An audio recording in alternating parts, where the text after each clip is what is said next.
Bismillah, Allahumma salli ala Sayyidina Muhammad wa ala ali Sayyidina Muhammad. Kita lanjut lagi teman-teman menjawab sesi menjawab request dari teman-teman dari sahabat network ya, terutama dari sahabat RM. Jadi ada yang bertanya, Kak, CPU saya kok, CPU-nya Mikrotik saya kok tinggi banget gitu, baru 76 klien PPoE, tidak menggunakan hotspot ya, hanya klien saja kan, hanya VVOE saja, tidak menggunakan hotspot, tidak menggunakan yang lainnya, hanya VVOE saja 76, tapi trafficnya tembus hingga 70 bahkan 80% ya, minimal 60%. Itu teman-teman perlu kita ketahui juga ya. Satu, untuk VVOE itu sebenarnya untuk para pemula yang hanya memiliki router board, maaf ya, Mikrotik GR3, itu janganlah ya, jangan berani-berani memanfaatkan server VVOE ya, gitu. Ya memang untuk urutan VVOE itu di bawah hotspot ya. Jadi yang berat itu hotspot ya. Satu, urutan pertama di server Mikrotik, kedua VVOE ya. Nah, yang lain itu udah ringan teman-teman, yang lainnya mah udah termasuk ringan. Pokoknya yang paling berat itu hotspot, kedua VVOE. Jika router board teman-teman hanya RB750 GR3, ada hotspot dan PPoE, bahkan itu sangat berat teman-teman ya, gitu. Kalau hanya untuk hotspot saja ya. Kenapa kok saya juga, pertanyaan mungkin ya akan terbersit seperti ini di benak teman-teman. Saya juga kan hanya PPoE saja, tidak menggunakan hotspot. Nah, pertanyaan yang bagus. Jadi jawabannya begini, VVOE itu adalah server yang benar-benar terencryption, benar-benar harus detail user dan password, juga memerlukan autentikasi khusus dari modem ya ke Mikrotik, dari Mikrotik modem pun sebaliknya ya. Jadi kalau teman-teman menggunakan server VVOE, lantas klien teman-teman menggunakan, maaf ya, tipe routernya TLWR 840N, tenda N01 ya, itu akan menyebabkan RTO berlebihan teman-teman. Teman-teman nggak hanya tiap hari, mungkin tiap jam, bahkan mungkin tiap menit dapat komplain dari pelanggan. Karena apa? Karena PVOE itu ya, untuk tenda N01 dan TP-Link TRWR 840N itu tidak maksimal teman-teman. Pokoknya router yang di bawah harga 150.000 itu tidak maksimal untuk PPoE. Itulah poinnya lah ya, intinya ya, gitu. Kalau routernya di atas yang tadi saya sebutkan, mungkin masih bisa. Saya selama ini tidak, dulu pernah di tahun-tahun pertama 2019 saya menggunakan VVOE karena terlalu sering RTO. Jadi saya berpikir, ini nggak baik kalau gini terus, kok saya harus disibukkan dengan hal yang begini gitu kan. Nah, ini jadi kita sharing pengalaman juga sebagai dokumentasi saya ya. Di sini teman-teman, ini kan tab tenda saya ya, ini tab tenda. Jadi solusinya adalah apakah yang terbaik, maksudnya gitu ya. Solusinya yang terbaik teman-teman, jika CPU teman-teman sudah terlalu tinggi seperti itu, VVOE itu jangan pernah digunakan untuk para pemula ya. Jangan pernah digunakan. Jika menggunakan router di klien atau modem di klien itu speknya tenda TLWR 840N ataupun tenda N01 ya. Jangan teman-teman. Itu teman-teman akan tersiksa dengan sendirinya gitu. Jadi solusinya apa, Kak?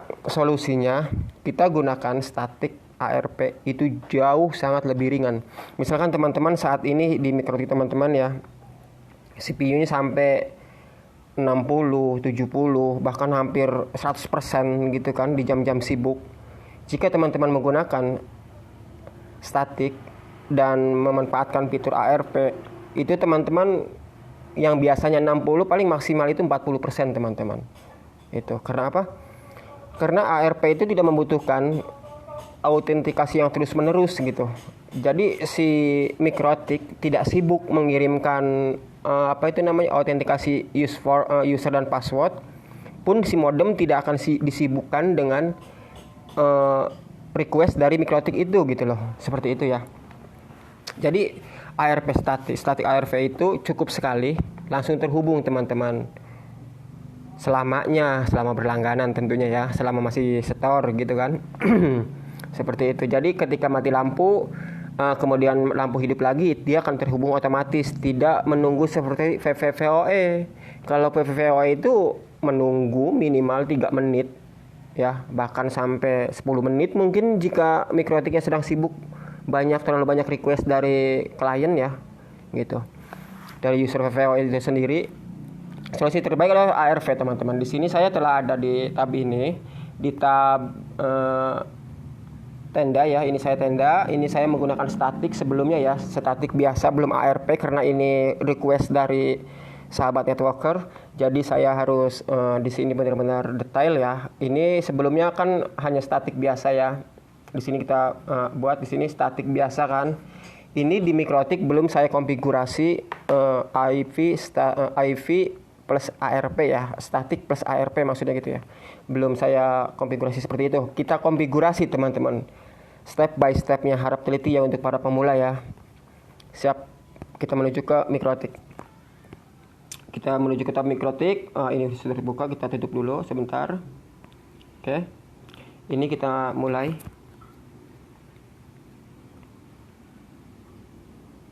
Nah di sini teman-teman di sini awal ya semuanya ya.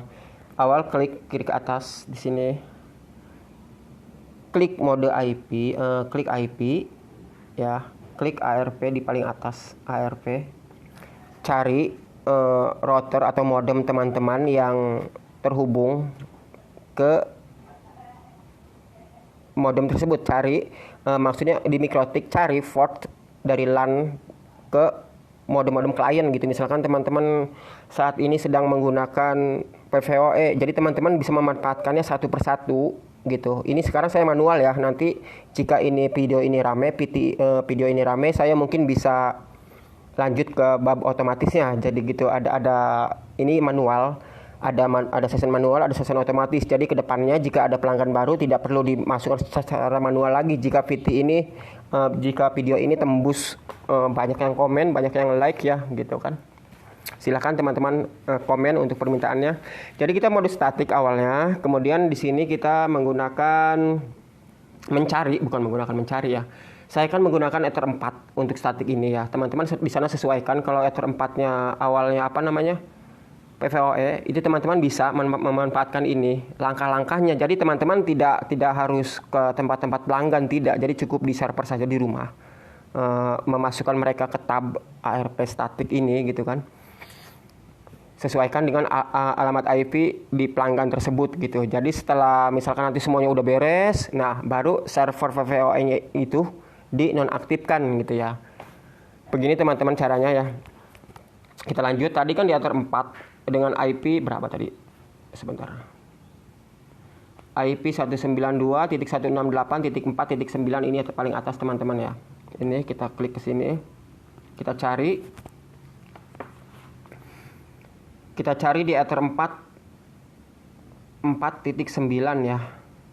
Segmennya 192.168.4.9, kita cari di sini.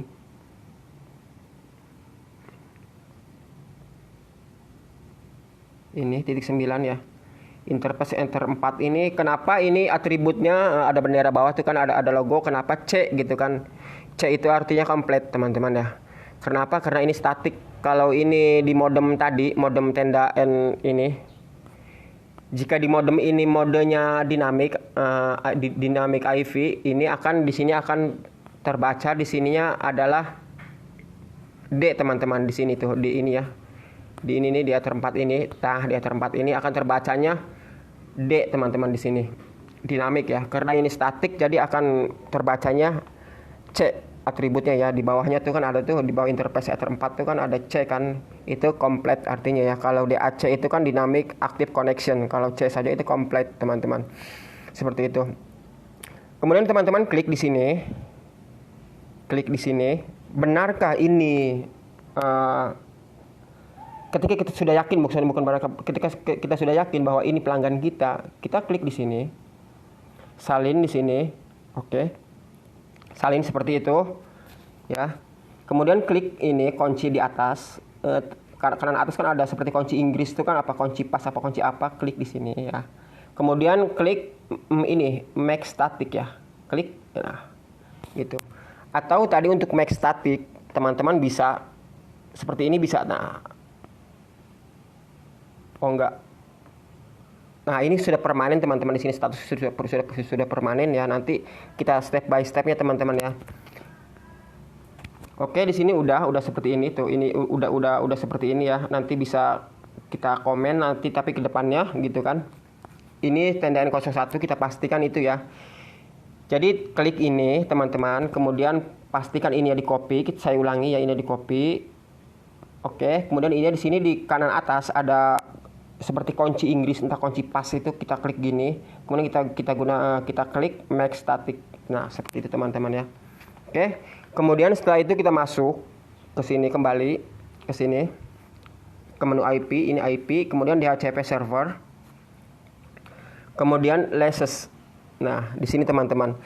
Perbedaan antara dinamik dan statik ya. Kalau dinamik di mode modem atau router pelanggan itu, klien itu di sini akan otomatis ketika kita tadi mengklik statik gitu kan. Di yang tadi sebelumnya kan, di di menu ARV, IP ARV itu kan.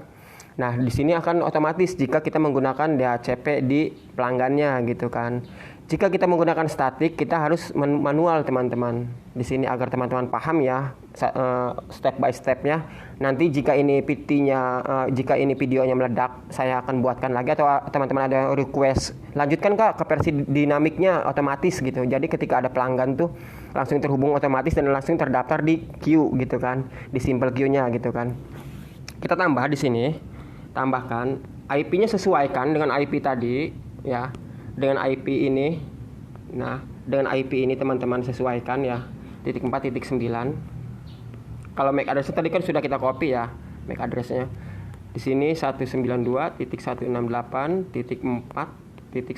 di sini kan, di saya gitu, di teman-teman sesuaikan di sana, sesuaikan dengan subnet teman-teman di sana. Kemudian MAC address ini wajib, kenapa? Karena ini mengunci modem atau router tersebut, router klien ini. MAC address. Kemudian teman-teman server, di sini servernya gunakan Etherland yang masuk ke klien gitu. Maksudnya port di MikroTik yang teruntuk klien, misalkan itu adalah VVOE atau apa gitu ya, port itu ya. Kalau di sini kan saya sudah ada ini ya, DHCP Ether 4 untuk khusus statik kan. Oke, kemudian setelah ini udah dipasang, udah seperti ini aja teman-teman, udah nggak perlu yang lainnya, nggak perlu diisi. Kemudian checklist. Nah, seperti itu teman-teman. Setelah itu langkah yang paling krusial setelah tadi sudah diisi semuanya. Nah, makanya kenapa saya tidak langsung ke intinya gitu, langsung saya awal agar teman-teman tidak kebingungan gitu. Poin yang paling penting adalah di sini teman-teman. Setelah kita sudah langkahkan tadi step by stepnya sudah kita lakukan, ini poin yang paling penting di sini teman-teman. Di sini kita kembali ke sini. Nah, kita kembali ke tab ini ya. Misalkan ke sini tuh ya, ke sini, kemudian klik kiri atas kan ada garis 3 tuh, nah gini kan.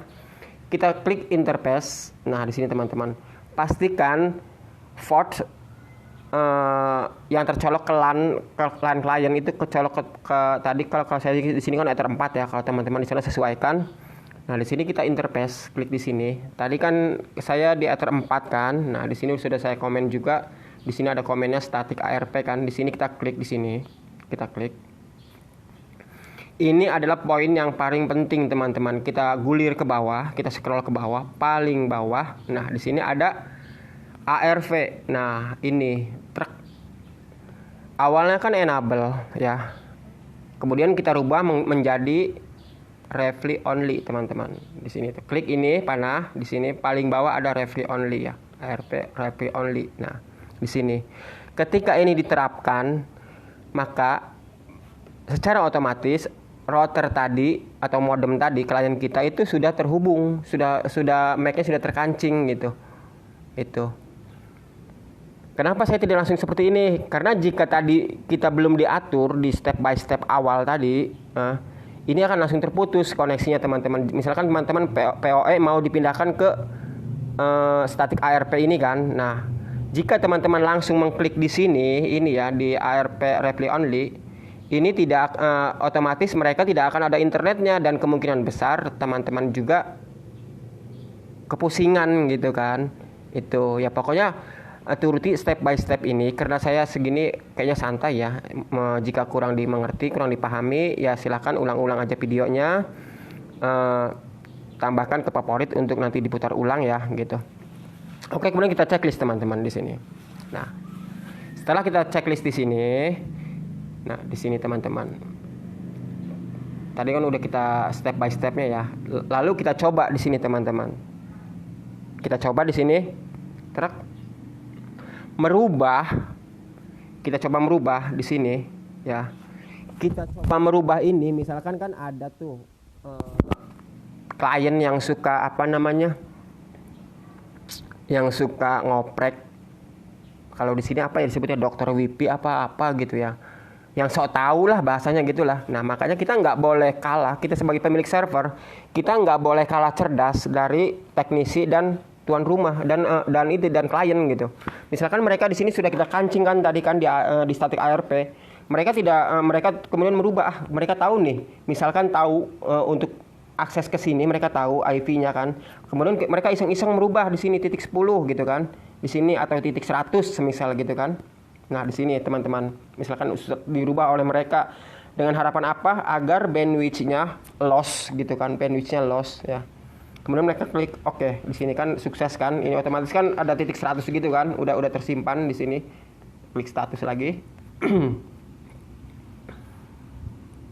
Nah ini kan one IP-nya titik 4 titik 100 teman-teman. Sedangkan yang terdaftar di sana kan titik 4 titik berapa, titik 9 ya. Titik 4 titik 9 kan. IP DHCP server, DHCP list. Nah ini sudah terputus teman-teman. Sudah terputus kan. Oke, kita putuskan dulu ininya ya, data selulernya. Nanti kita butuhkan pokoknya step by stepnya teman-teman ya. Nah ini otomatis akan terputus. Untuk pembuktian teman-teman bisa cek di sini. Selain ini tidak bisa dikonek, MikroTik tidak bisa dikonek karena kan memang sudah terputus kan, karena di modem klien itu. Ini kan saya sedang terhubung ke modem klien tersebut misalkan gitu kan. Teman-teman bisa dari rumah, bisa dari tempat klien, tapi otomatisnya teman-teman bisa enaknya lebih dari rumah sih ya. Ini tidak akan ada akses teman-teman ketika kita terhubung ke modem tersebut gitu. Jadi secara otomatis modem tersebut itu tidak ada internetnya gitu. Kenapa kak? Kan MAC address-nya sudah dikancing. Jika MAC address-nya sudah dikancing tapi IP-nya berbeda, tetap tidak akan dikasih internet oleh MikroTik ya ketika static ARP ini diaktifkan. Meskipun benar misalkan IP-nya tapi MAC address-nya bukan itu yang dikancing, itu yang dikunci tadi, tetap tidak akan ada internetnya. Jadi harus sinkron IP modem itu dan MAC address modem tersebut gitu kan. Harus sinkron teman-teman. Di sini tidak bisa kan untuk itu, untuk YouTuber juga otomatis tidak akan bisa. Nah, seperti ini.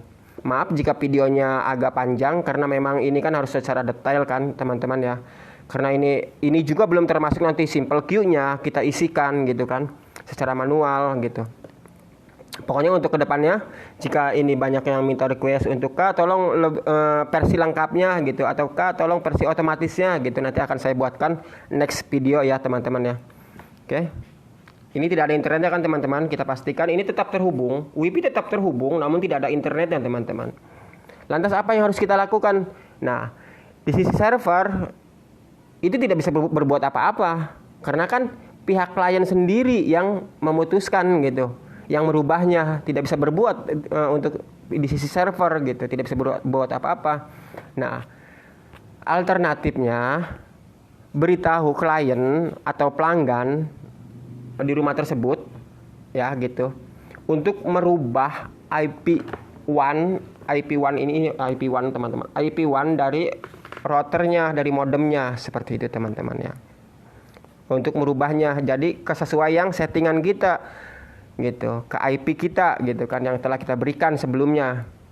Ini sangat aman teman-teman dan ini sangat ringan untuk CPU MikroTik karena MikroTik hanya butuh autentikasi sekali. Ketika mati lampu pun dia langsung terkonek otomatis ya. Ini sangat powerful dan ringan untuk CPU MikroTik. kita rubah lagi di sini. Misalkan teman-teman, kita kembalikan ke tadi, ke pengaturan awal, ke titik 4.9 di sini. Nah, di sini. Kemudian paling bawah, ya teman-teman bisa klik apply. Ini kan tampilan tenda ya. Kalau teman-teman mungkin kan berbeda, misalkan TP-Link apa kan berbeda. Ini kita masukkan IP itu ya, yang sesuai di Mikrotik. Dan ini kita klik OK. Kalau di sini kan ditendakan seperti itu ya. Nah, ini you can share the internet. Berarti ini secara otomatis internet itu terhubung teman-teman dalam hitungan detik seperti itu. Artinya apa? Kita bisa internetan lagi, gitu kan? Di sini kita ke YouTube misalkan. Nah, otomatis bisa terhubung teman-teman seperti itu. Jadi ini menghindari klien-klien nakal atau teknisi-teknisi yang curang, gitu kan?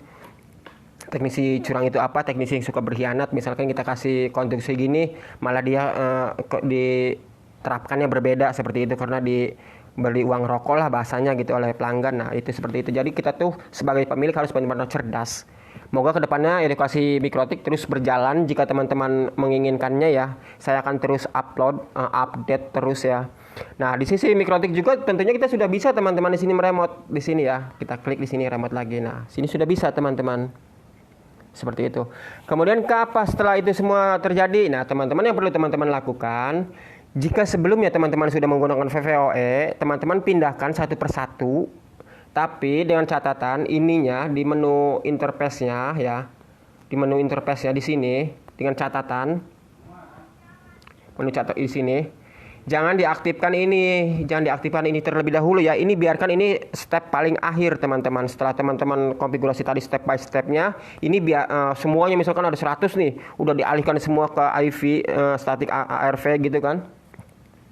Ini langkah terakhir, paling akhir gitu, baru diaktifkan seperti itu. Jadi meskipun kita memutuskan server VVOE-nya, dia akan terhubung secara otomatis ke ARV seperti itu teman-teman. Jadi teman-teman nggak usah pusing-pusing ke rumah pelanggan ya. Itu manualnya. Kemudian setelah itu tadi udah beres ya. Kita masukkan untuk limitasi bandwidth-nya seperti biasa ya. Misalkan ini kan saya kan belum di setting ya karena ini kan Mikrotik Mikrotik cadangan backup ya gitu. Misalkan di sini kita setting di sini teman-teman untuk queue-nya. Di sini untuk queue-nya anggaplah di sini alokasi bandwidth utama lah ya. Bandwidth utama sebagai parent-nya teman-teman, bandwidth utama. Ya. Di sini saya membiasakan titik 0 karena apa? Karena 0 itu paling atas. Di sini ya di Mikrotik ya. Target misalkan di sini teman-teman bisa isikan di sini tadi Ether 4 tidak masalah atau IP-nya tidak masalah teman-teman. Misalkan tadi IP-nya 192.168 satu subnet ya. Titik 4.0/24 seperti itu. Atau di sini tambahkan lagi semuanya ditambahkan teman-teman. Misalkan teman-teman punya hotspot di sini ya. Hotspotnya berapa gitu kan. Saya contohkan di sini 192.2.0/24. Nah, nanti di sini apalagi gitu ya, sesuaikan dengan yang ada IP untuk teman-teman misalkan VVOE, hotspot gitu kan. Terus statik sesuaikan di sini. Misalkan ini saya tambah 2 aja ya karena ini kan untuk mempercepat waktunya juga ya untuk limitasi bandwidth tadi kan.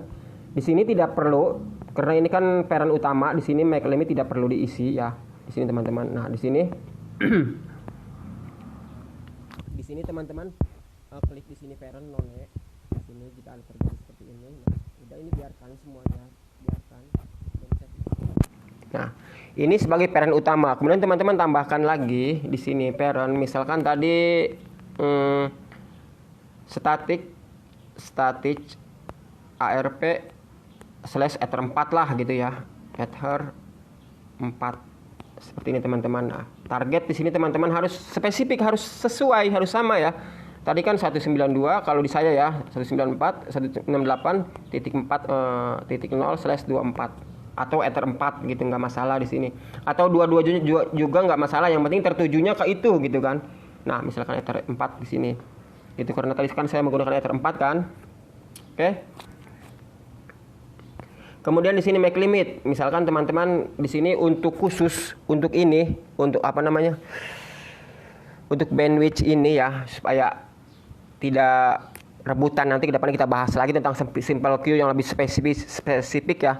Di sini misalkan 10 MB atau 20 MB atau 20 MB untuk kebutuhan apa namanya? Untuk kebutuhan tadi statik ya 20 MB. Misalkan di sini 20 M, kok ditulis MB sih? M. Nah, kemudian di sini teman-teman tulis di sininya. Oh, belum terbaca ya. Harusnya ini kan parentnya tuh kan harus tadi ya yang bandwidth awal. Nggak apa-apa nanti sehubungan ini di HP, kalau di laptop ini langsung otomatis akan terbaca teman-teman. Ini nonnya biarkan dulu, nanti kita rubah ya setelah kita logout. Nah, udah seperti itu teman-teman. Ini tuh harusnya ada static ARP ini ada di Ether ini teman-teman, di apa itu sebagai parent, sebagai children dari parent bandwidth utama ya, gitu ya. Kemudian kita tambahkan lagi di sini, misalkan queue-nya queue hotspot, alokasi untuk hotspot, bandwidth hotspot di sini teman-teman. Oke, tambahkan targetnya target hotspot. Misalnya kalau sesuaikan dengan di sana teman-teman ya. Kalau di sini kan saya titik 2 untuk hotspotnya ya, titik 0/24 di sini. Atau teman-teman di sana langsung ke interface-nya ditujukan langsung. Kalau saya kan di Ether 2 ya. Oke, langsung seperti itu kan.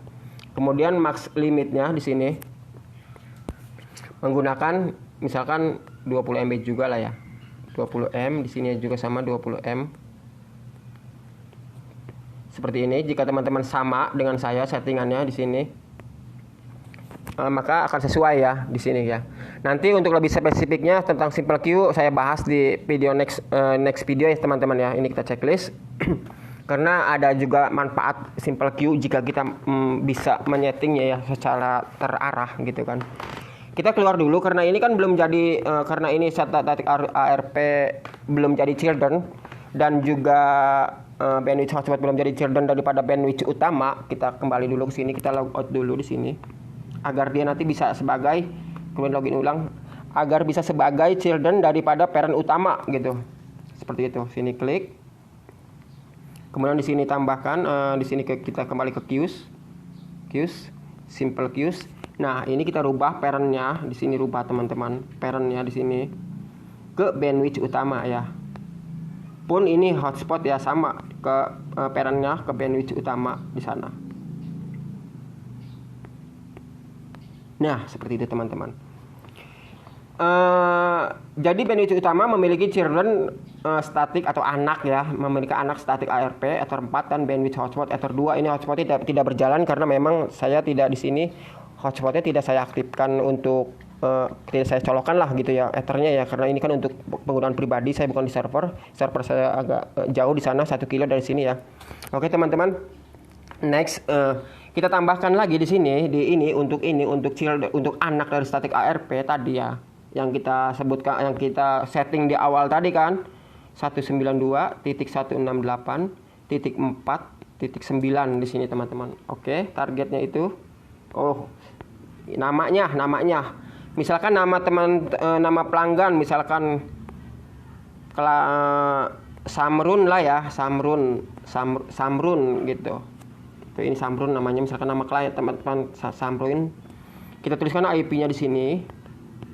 Titik 4.9 yang tadi itu kan. Kemudian di sininya kita kasih misalkan 3 MB lah, karena cuma bulanan 150.000, nggak usah banyak-banyak teman-teman. 3 MB juga udah sangat ngebut kalau hanya untuk 3 HP ya. Kemudian di sini parentnya, di sini teman-teman gunakan static ARP ini teman-teman. Nah, sesuai. Kemudian checklist. Nah, si Samrun ini sudah terhubung teman-teman, si Samrun ini, dan sudah jalan trafiknya gitu. Dia sebagai anak dari atau children dari static ARP di Ether 4 gitu. Nah, ini tuh sudah targetnya sudah mencapai 3 MB dan dia tidak bisa lebih teman-teman ya. Gitu. Nanti ini bisa lebih, nanti kita bisa prioritaskan atau kita bisa klik tambahkan brush beberapa detik. Nanti ke depannya jika teman-teman ini PT ini banyak yang request rame ya, saya akan next video untuk lanjutkan tutorial ini di kita pembahasan tentang static ARP otomatis dan terarah Q-nya juga ya. Saya rasa cukup untuk di kali ini ya sessionnya ya. Jika ini dirasa bermanfaat, mohon dukungannya untuk follow, subscribe, like, komen.